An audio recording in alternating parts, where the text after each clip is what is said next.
Buen día a todos. Siguiendo la conversación sobre el trastorno por déficit de atención e hiperactividad, hablábamos acerca de los dos síntomas principales y de los dos criterios y de los tipos, ¿verdad? Tipo combinado, tipo predominantemente inatento y tipo predominantemente hiperactivo, así como la gravedad leve, moderada y grave. También vamos a hablar acerca de la prevalencia. En el caso, les coloqué la prevalencia para la Organización Mundial de la Salud, donde podemos observar que este es uno de los diagnósticos que más se utilizan y que más han aumentado en los últimos años. Y esto tiene mucho que ver con la conciencia, la concientización sobre este tipo de situaciones en la escuela. La OMS plantea que este es un diagnóstico que se realiza en un 5,3% a nivel mundial, donde va a afectar 2,7% de los jóvenes entre los 10 y 14 años y 2,2% entre 15 y 19. Eso quiere decir que en la adultez, en algunos casos, puede ser que llegue y se mantenga hasta un 4,4% de la población a nivel mundial. Entendemos igual que como lo vimos con el trastorno de espectro autista, que pueden existir niveles altos de infradiagnóstico, entendiendo esto de que mientras no llegan a los procesos de evaluación, difícilmente se va a poder identificar. Adicionalmente, hablábamos que en preescolar la principal dificultad, ¿verdad? Se va a ver de manera muy fuerte en la falta de atención, ¿verdad? Donde no presta atención a los detalles, no escucha lo que se debe hacer, falla en prestar atención a diferentes aspectos. En la primaria también, ¿verdad? Y en la adolescencia son más los signos de hiperactividad que van a afectar entonces el día a día. En este caso podemos ver que puede haber sensación psicomotriz de mantenerse ya sea muy inquieto o una sensación interna de inquietud.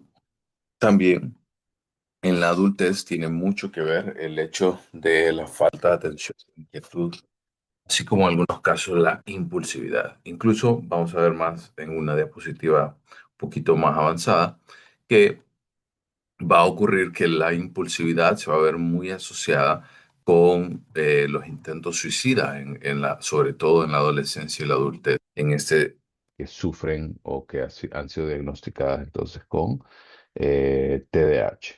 También vamos a entender de que existe muchos temas a nivel cultural, ¿verdad? Donde se realizan estos diagnósticos de TDAH y en general tenemos que entender de que hay diferentes aspectos que van a definir el deterioro funcional para la mayoría de sujetos en estas condiciones. Entendemos que, por ejemplo, se utilizan diferentes instrumentos, diferentes criterios y diferentes metodologías para llegar al diagnóstico.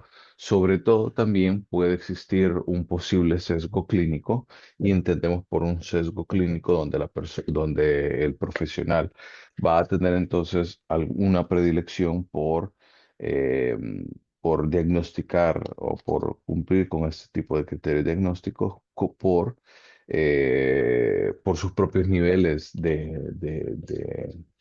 pues digamos, ¿cuál es la palabra que busco?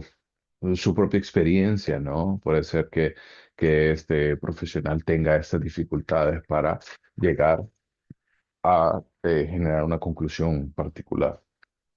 También podemos encontrar que este tipo de población puede tener un problema de sobrediagnóstico, o sea que también vemos que hay algunas personas que pueden entonces sobrediagnosticar el trastornos disruptivos e infradiagnosticar el TDAH, porque en algunas ocasiones podemos pensar que el niño no quiere hacer algo, pero en realidad es que no presta la suficiente atención como para poder hacer esta actividad. Entonces ahí es donde se puede confundir en algunas ocasiones este tipo de situaciones. Y también puede haber un sesgo explícito o implícito en la evaluación. Quiere decir de que en el proceso de evaluación nosotros utilizamos baremos que no son los apropiados para la edad ni la población que vemos. También a nivel cultural podemos entender de que el comportamiento en algunas ocasiones ayuda al tema, o abona, mejor dicho, al tema del infradiagnóstico, cuando consideramos que el comportamiento infantil, ¿verdad? Es normal, ¿verdad? Las personas, que los niños se comporten de esa manera y que no presten atención, por ejemplo. Es algo que muchas personas pueden decir. O el contrario, ¿no? Pensar que son mini adultos y que hay que tratarlos de esa manera. También pueden existir diferentes expectativas, ¿verdad? En cada contexto, y padres y docentes también pueden interpretar los comportamientos de manera diferente, acorde a la cultura y también acorde al género. Por ejemplo, es más esperado que el niño sea más desfachatado, que preste menos atención, que se comporte de diferente manera, y es como normal, como tranquilo, es lo que esperábamos, es lo que así se debería comportar. Entonces, un niño, ¿no? Porque eso es lo que tenemos asociado. Hablábamos también de que en algunas ocasiones puede tener que ver, o puede tener un grado de asociación bien significativo entre el comportamiento suicida y el TDAH, sobre todo porque estos son niños o adolescentes que pueden tener entonces un grado muy considerable de riesgo de ideación suicida, porque va a estar asociado con un mayor grado de impulsividad, ¿no? Y los estados de ánimo también pueden ser muy fluctuantes, y si a eso le agregamos un componente de un potencial trastorno de conducta, va a ser entonces una mezcla perfecta para este tipo de situaciones, lo cual va a generar entonces un mayor grado de probabilidades de que pueda existir entonces un episodio suicida en personas con TDAH. También entendemos que en la niñez y en la adolescencia tiende a ser muy particular, donde por el hecho de ser percibidos de esta manera, ¿verdad? A veces puede ser que las personas consideren eh, que consideren obviamente que, por ejemplo, son personas perezosas, no les gusta trabajar, no quieren hacer nada, o por el contrario, son personas que no les gusta pasar tiempo con otras personas, y en esto puede tener algún tipo de dificultades las personas para poder generar ese tipo de contacto con otros. En la adultez, puede mostrar bastantes dificultades para tener entonces, por ejemplo, eh, estabilidad, ¿verdad? A nivel laboral, a nivel ocupacional, pueden rendir menos que el resto de sus compañeros, y esto puede llevar a una mayor probabilidad de desempleo, así como un elevado conflicto interpersonal. En algunas ocasiones también las personas pueden pasar que tengan algunas dificultades, y que las relaciones familiares pues, sean, pues, de discordia, ¿no? Y en muchas ocasiones estas discordias pueden estar asociadas eh, con interacciones negativas, ¿verdad? También tienen mayores probabilidades a tener accidentes, traumas, por el mismo grado de impulsividad, donde este tipo de situaciones van a generar bastante dificultad en su día a día. Ahora, ¿cómo nosotros lo vamos y si ustedes observan, son dos cuadros bastante amplios, sin embargo, vamos a tratar de enfocarlo lo mejor que podamos. ¿Cuál es la diferencia entonces entre el TDAH y los trastornos disruptivos? Entiéndase por los trastornos disruptivos. Por aquí los vamos a poner a casi todos en la misma categoría. Ya entiéndase por el oposicionista desafiante, trastorno de conducta, trastorno de regulación. Todos estos entonces vamos a observar de que pueden tener entonces algunas dificultades, y estas dificultades pueden estar asociadas con algún tipo o algún grado de comorbilidad. Por ejemplo, en este sentido puede ser que las personas, sobre todo las personas que tienen una presentación combinada, ¿verdad? Pueden tener entonces un 50% de probabilidad para poder entonces también presentar un trastorno de conducta y TDAH. En algunos casos de los trastornos emocionales como ansiedad, podemos encontrar que hay una mayor prevalencia, o sea que se diagnostica doble más que en la población general. Con depresión mayor hay asociación frecuente, en algunos casos TOC, el trastorno obsesivo compulsivo, puede mostrar algunas conductas repetitivas, trastorno explosivo intermitente puede entonces mostrar bastante irritabilidad e impulsividad. También hay un riesgo muy elevado en adultos para poder utilizar también trastornos por consumo, generalmente consumo de alcohol tiende a ser uno de los más importantes. Los trastornos de personalidad, como el antisocial, puede mostrar algún tipo de asociación en la adultez y otros trastornos del neurodesarrollo tienden entonces a tener bastante coexistencia, como por ejemplo el específico del aprendizaje, puede haber una alta coexistencia. Con el TEA puede ser un perfil mixto en el sentido de que no siempre lo vamos a tener, pero sobre todo, por ejemplo, si tenemos el perfil inatento, probablemente podemos tenerlo. El componente de TEA no es tan frecuente que veamos un combinado o un predominantemente hiperactivo. También el caso, por ejemplo, de discapacidad intelectual, trastorno del lenguaje, de trastornos motores y trastorno de tics puede tener una asociación bastante relevante. También puede haber una comorbilidad bien importante con respecto a los trastornos del sueño. Generalmente son personas que presentan insomnio, bastantes dificultades para poder dormir, eh, y también pueden mostrar algunas condiciones médicas como alergias, trastornos autoinmunes y epilepsia.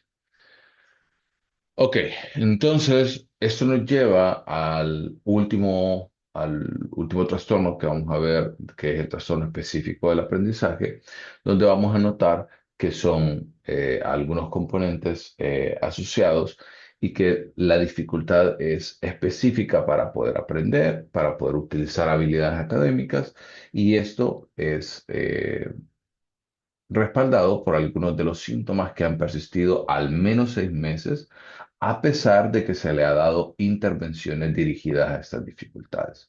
Uno, lectura de palabras inexacta o lenta y con esfuerzo. Dos, dificultad para comprender el significado de lo que se lee. Tres, dificultades con la ortografía. Puede agregar, omitir, sustituir vocales o consonantes. Cuatro, dificultad con la expresión escrita. Comete múltiples errores gramaticales. Cinco, dificultades para dominar el sentido de los números, las operaciones numéricas o el cálculo. Seis, dificultades con el razonamiento matemático. Entonces, si ustedes observan los 6 elementos que nosotros hablábamos, dos tienen que ver con la parte lectora, dos con la parte escrita y dos con la parte matemática. Esto es muy importante ya que nos va a ayudar a determinar hacia cuál de los tipos es, ya que hay un trastorno específico del aprendizaje, hacia lectura, escritura y matemática. Criterio B, las habilidades académicas están sustancial y cuantificablemente afectadas por debajo de lo esperado para la edad cronológica del individuo y va a causar una interferencia significativa con el desempeño académico. Para las personas que tienen 17 años o más, la evaluación estandarizada puede sustituirse por un historial documentado de dificultades de aprendizaje. C, las dificultades de aprendizaje comienzan durante los años de edad escolar, pero pueden no manifestarse hasta que las demandas de las habilidades académicas afectadas excedan las capacidades del individuo. Entiéndase, puede ser que desde primer grado, ¿verdad? El niño está mostrando dificultades, pero como no se ha vuelto, no es tan compleja la actividad, puede entonces sobrevivir. Puede hacer las cosas y puede hacer X, Y, Z. A diferencia, por ejemplo, que ocurre en algunas situaciones que eh, se detectan ese tipo de dificultades en primer grado, pero es hasta cuarto, quinto grado que matemáticas, por ejemplo, empieza a mostrar diferentes dificultades. Ya no solamente son las operaciones básicas, sino que ahora tiene que trabajar con fracciones, con quebrados, con cálculos de áreas geométricas y demás. Entonces ahí es donde las capacidades del individuo van a ser excedidas. También las dificultades de aprendizaje no se explican mejor. O sea, el hecho que yo quiero entender, que quiero que ustedes entiendan, es que descartamos que el individuo tenga alguna discapacidad intelectual, que tenga alguna dificultad visual o auditiva u otros trastornos neurológicos, como por ejemplo lo que hemos hablado, epilepsia, trastorno del espectro autista, lo vamos a descartar y que esas dificultades académicas no se deben directamente a estos trastornos secundarios. También vamos a ver que estos cuatro criterios de diagnóstico se deben de cumplir con base a una síntesis clínica de la historia del individuo. Quiero ver algo. Ok. Y la última parte que, perdón, que me salté, yo pensé que la tenía en la siguiente diapositiva, es que tampoco se debe a un tema de instrucción educativa. Eso quiere decir, generalmente este tipo de personas van a tener, no, van a llevarnos a un punto en el que no se debe este tipo de dificultades directamente a la falta de instrucción educativa o el hecho de que por ejemplo, les ponía el caso de que en algunas situaciones me pasó que la madre me llevaba al hijo a la evaluación, pero después de un historial clínico, se notaba de que el niño había faltado más de 100 días al proceso de escolarización regular. Entonces, es bien difícil poder hacer ese diagnóstico de un TEA si el niño no se presenta a clases de manera regular. Entonces, tener esto en consideración, obviamente, que debe recibir un proceso bastante bueno en cuanto a la parte académica. También vamos a especificar lo que les decía, 81.0 si es impedimento en lectura. Generalmente también se puede utilizar el término de dislexia y si nosotros lo utilizamos es para especificar ese patrón específico de dificultades. F81.81 si es deterioro en la expresión escrita. Generalmente a veces pueden utilizar el término disgrafia y para el F81.2 se puede utilizar discalculia, que tiene que ver con el término que se puede utilizar para referirse directamente a los problemas académicos en la parte matemática. También los grados, así como lo veíamos anteriormente, ¿verdad? Leve, moderado y donde se necesitan adaptaciones o servicios de apoyo. Leve es cuando algunas dificultades se presentan en uno o dos dominios académicos, pero de una gravedad lo suficientemente leve como para que el individuo pueda compensar. Moderado cuando es marcado, ¿verdad? Y tiende a ser competente sin algunos intervalos de enseñanza intensiva, ¿verdad? No, es bien difícil que la persona alcance ese grado de competencia si no recibe procesos de formación regulares. Y con algunas adaptaciones o servicios de apoyo es cuando la persona ya necesita tiempo adicional, adecuaciones pedagógicas, porque si no, no va a lograr alcanzar.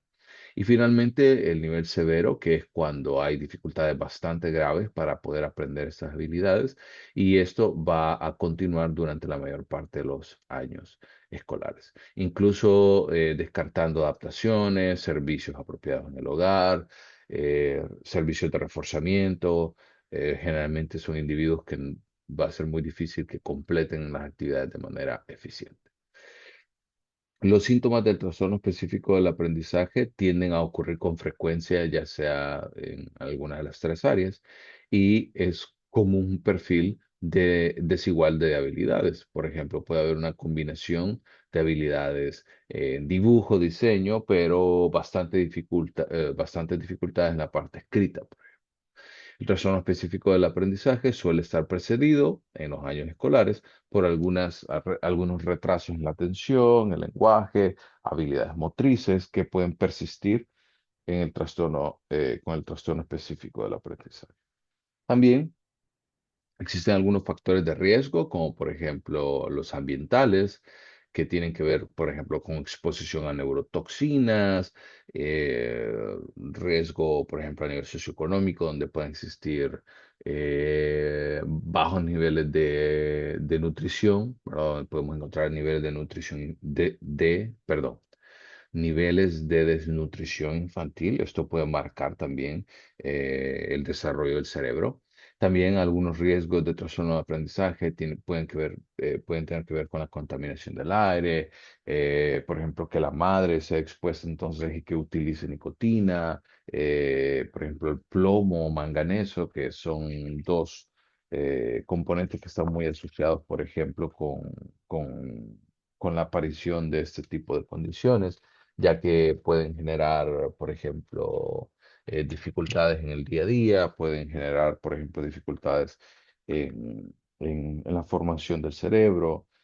También y hay un componente bien elevado, que si existe algún tipo de historial médico previo, donde la persona entonces también mostraba algunas dificultades asociadas en este sentido, puede también el padre o el padre o la madre, generalmente es el padre, que va a tener entonces un impacto en su día a día y que va a tener entonces un impacto en lo que hace. Y cuando normalmente vemos este patrón de que el padre había sido diagnosticado también con trastorno específico del aprendizaje, puede también mostrar una dificultad los hijos concerniente a este aspecto. También tiene mucho que ver la instrucción, ¿verdad? Que se le puede dar a un niño. Tiene que ver mucho con respecto al tipo de formación que va a ser expuesto el niño, a los sistemas educativos. Y aquí es donde tenemos que hacer, obviamente, una aclaración bien importante, porque en algunas situaciones, por ejemplo, en nuestro país, es bien difícil venir y decir de que el niño padece de un trastorno específico del aprendizaje cuando no ha recibido un proceso formativo equitativo, donde no ha recibido un proceso formativo que pues, le permita alcanzar estos niveles. Vamos al diagnóstico diferencial. Y lo primero que tenemos que hablar es acerca de algunas variaciones normales del rendimiento académico. ¿Cuáles son las características? Que en la variación normal puede ser el bajo rendimiento por factores externos.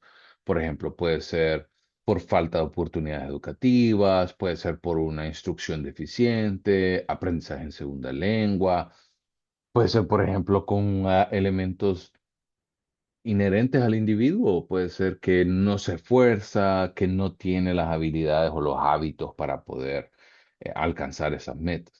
Pero en el trastorno específico del aprendizaje, las dificultades persisten a pesar de que se le ha dado una instrucción adecuada. En el trastorno de desarrollo intelectual, por ejemplo, podemos observar que las dificultades en el TDI son globales. Un 6 significativamente bajo, pero en el trastorno específico del aprendizaje podemos ver un 6 regular, y las dificultades son específicamente en alguna de esas tres áreas. Los trastornos neurológicos o sensoriales pueden ser secundarios a esta condición clínica, como por ejemplo lesiones cerebrales, trastornos auditivos o visuales. Si tenemos un trastorno auditivo o visual, probablemente no podamos diagnosticar el trastorno específico del aprendizaje, porque generalmente no hay una causa primaria para diagnosticar este trastorno. También, por ejemplo, en algunos trastornos neurocognitivos, vemos que existe un deterioro cognitivo progresivo, entiéndese como Alzheimer, entiéndese como Corea Huntington, donde existía una habilidad previamente adquirida y que se ha ido perdiendo. En el específico del aprendizaje, nunca se ha adquirido esta habilidad. En el TDAH podemos ver un bajo rendimiento por problema de atención. En el caso, puede ser que coexista con el trastorno específico del aprendizaje.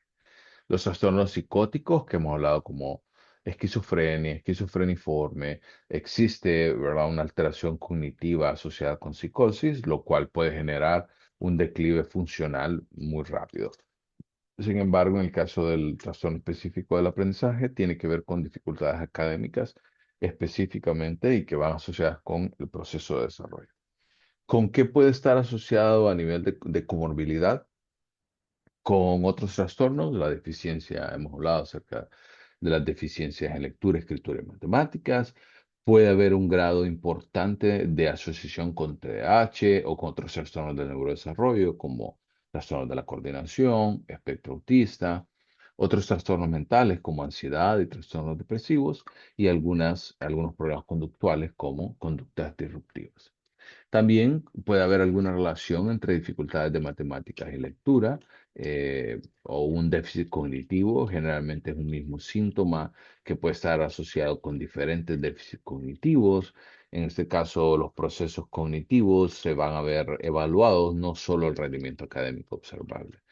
Eh, También impacto de trastornos concurrentes puede dificultar un poco el diagnóstico diferencial, ya que nos va a permitir entonces generar ese proceso de atribución al deterioro. Y finalmente, entonces, con respecto a los criterios de diagnóstico diferencial para determinar el trastorno específico del aprendizaje, va a requerir una evaluación clínica, ¿verdad? Integral antes de confirmar el diagnóstico. Entender que este tipo de situaciones nos van a llevar a analizar diferentes aspectos del comportamiento, entender la historia clínica, la historia académica que ha llevado entonces al individuo a estar en la situación que actualmente está. Y con eso entonces terminamos la presentación y la unidad número 2. Recordando entonces que el día jueves 12 de marzo tenemos entonces el examen de la unidad 2. También en estos días voy a estar revisándoles la tarea del trastorno del neurodesarrollo, lo cual hicieron bastante bien, ¿verdad? La mayoría de los grupos y por ahí le voy a ir poniendo algunas anotaciones de cómo realizar el proceso diagnóstico. Así que cualquier duda o consulta pueden escribirme en cualquier momento y quedo entonces a la orden. Feliz tarde.